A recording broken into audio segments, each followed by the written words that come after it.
is about leadership from an Islamic perspective.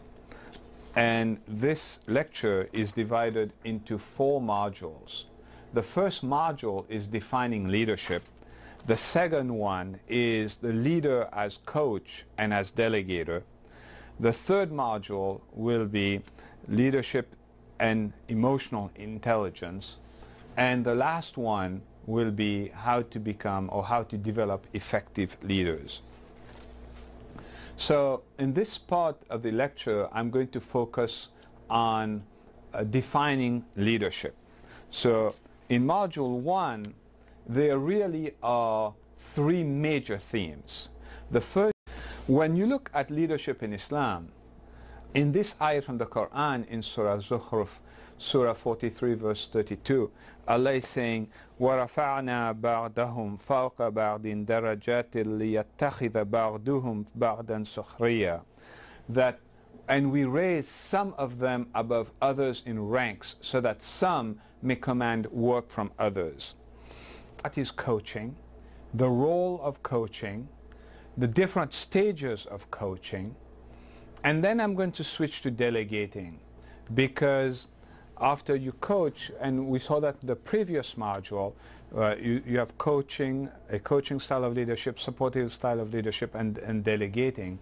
So in the evolution of the types of styles that a leader can use as the followers are maturing, you're going to switch at some point in time from coaching to supportive to delegating. Delegating is this is the 3rd module of this series of lectures on leadership from an Islamic perspective.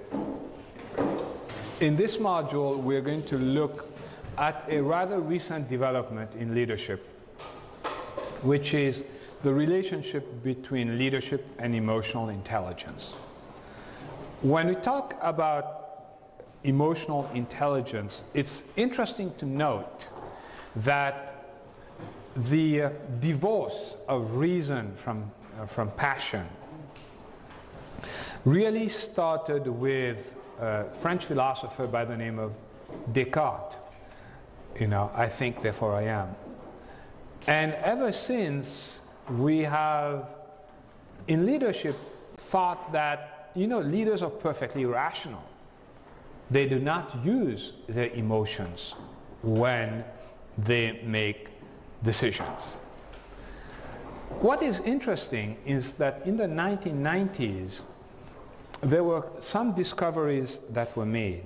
And one discovery that was made is that we have both an emotional brain in the limbic system, and we have a rational brain in the neocortex. A stressor could be a person or an event that triggers the stress response. You go to work and you have a colleague, if I may use the word, who gets into your face. And immediately you start experiencing stress. You go home and unfortunately you hear that one of your child is pretty sick. It's an event. You feel a stress. So that's a stressor.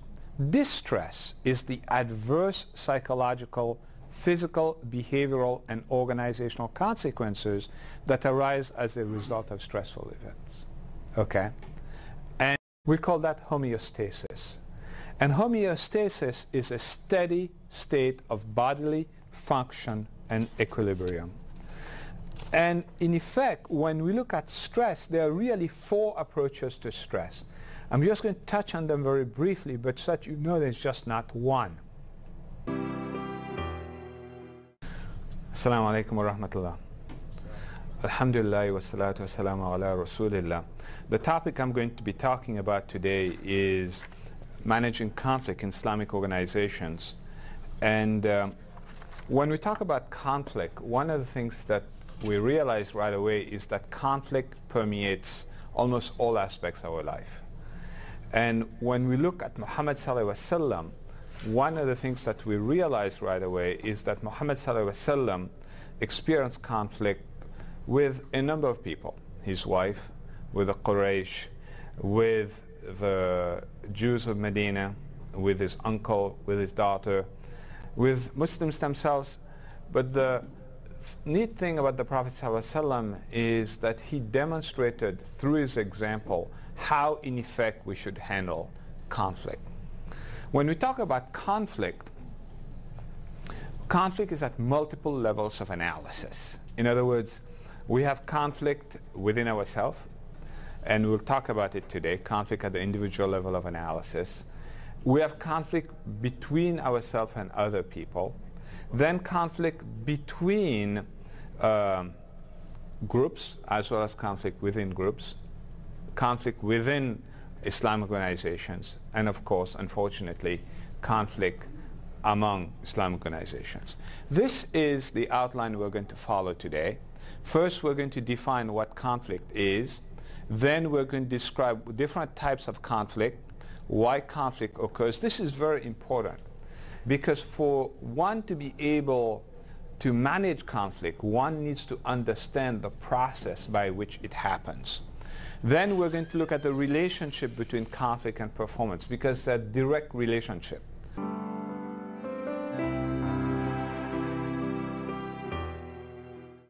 Assalamu alaikum. In this lecture, I'm going to be talking about business ethics from an Islamic perspective.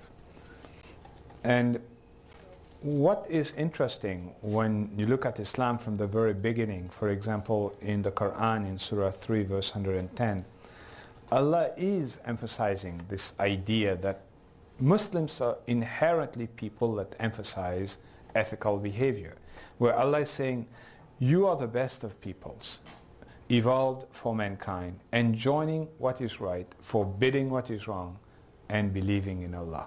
There really have been three approaches or perspectives that the West has used to look at ethics. The first one is economic analysis, which basically says, it talks about profit maximization. A businessman should always act to maximize profit and minimize costs, and this is the part where we may have a disagreement. For this strategy, according to economic analysis, will produce the greatest material benefits for society. That's the assumption. If you have profit maximization, society will have the greatest material benefits. A second perspective is legal analysis. A businessman should always act to obey the law. For within a democracy, the law in fact represents the collective moral judgment of the members of society. And the last one is philosophical analysis. And there are many schools of thoughts there. It's very interesting when you look at the Quran and the words that Allah used with many of the practices that are required of us as Muslims. They are all in the plural. Aqimus salat. This verse, be not divided among yourselves. And as we can see in this particular ayat where Allah is talking in Surah 9 verse 71, what is Allah saying? وَالْمُؤْمِنُونَ وَالْمُؤْمِنَاتُ بَعْدُهُمْ أَوْلِيَاءُ بَعْدٍ يَأْمُرُوا بِالْمَعْرُوفِ وَيَنْهَوْا عَنِ الْمُنْكَرِ. Right? You know this verse. Of course you know this, decision making by Shura. You know, where Allah is saying, those who listen to their Lord and establish mutual prayer, who conduct their affairs by mutual consultation, right? And again in the plural, bainahum, who spend out of what we bestow for them, on them for sustenance. Why would I put that verse up? I put that verse up because I want you to see the place that Allah has given to Shura. And then after the break, I'm going to talk about an Islamic etiquette of communication and how the Prophet ﷺ himself, to a certain degree, communicated. So what are the components of the communication model? The barriers to effective communication, multicultural communication. This is very important in masajids because we as Muslim communities in North America, we're very diverse. And so there are communication barriers that, whether we perceive them or not, exist. And we need to be aware of them, and we need to know how to get over those barriers. First, we'll talk about the benefits of time utilization. And I will show you 3 tests of time. How to analyze for effective time utilization. This is very important because each of us have an energy cycle. And it's well proven. And the Prophet ﷺ was very much aware of it. So how do you chart your energy cycle? How do you set priorities? What criteria to use? We'll talk about planning, not in an extensive manner like I've talked elsewhere, but just touch on it a little bit. What are some common time wasters, both those that are personal, self-generated, as well as environmentally generated? And finally, what to do when things go wrong?